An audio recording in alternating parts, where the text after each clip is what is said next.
Anybody that's on pain medicine knows that you have to pee in a cup every month because there's no refills on the pain medicine. You get a 30-day supply, you come back in 30 days, they take more of your money. For a year analysis, they send it off to Quest. Quest gets more money and so forth. But my pain specialist, I told her this is what I was doing, and she worked with me.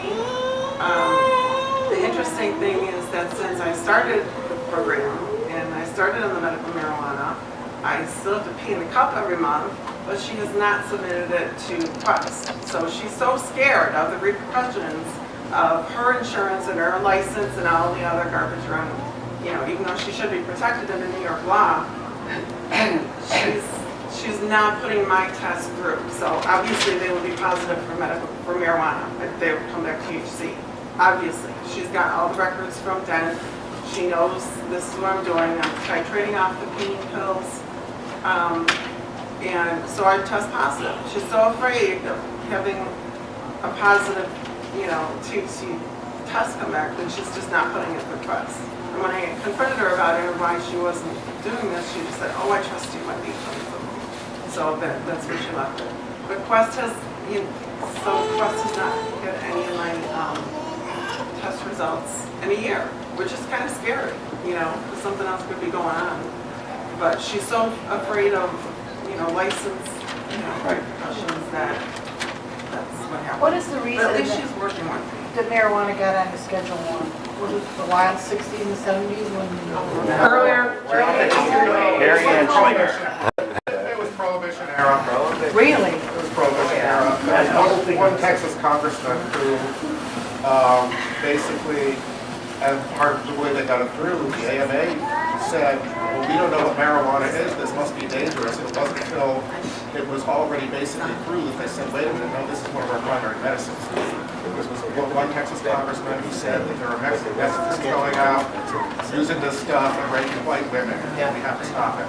I mean, you should look at the source of where all this is. If you really look at it, it's money. And who's going to make money, who's going to lose money. If you really look back in the 20s and the 30s, it was actually the U.S. Pharmacopoeia, which is a book that has all the medical products, 1851, that's when it started.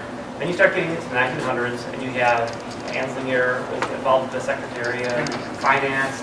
You can go there, but you can also look at the paper industry, because you could actually make paper out of hemp. But look at the forestation when they were the paper mills. They were making money from cutting down trees. But they weren't eco-friendly back then. They were more about, okay, we own all of these paper industries.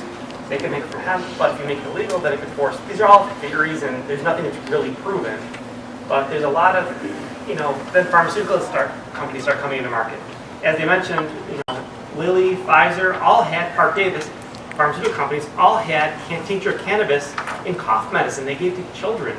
They would have it with chloroform. They would have it with morphine to suppress a cold. The thing is, the restrictions were so loose back then that they could get away with it. And then as things tightened up through the years and politics changed and pharmaceutical companies are now giving money to the politicians to vote a certain way, it wasn't done for the right reason. And it's been over 75 years of repression.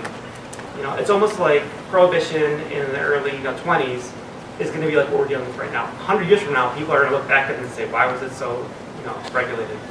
So.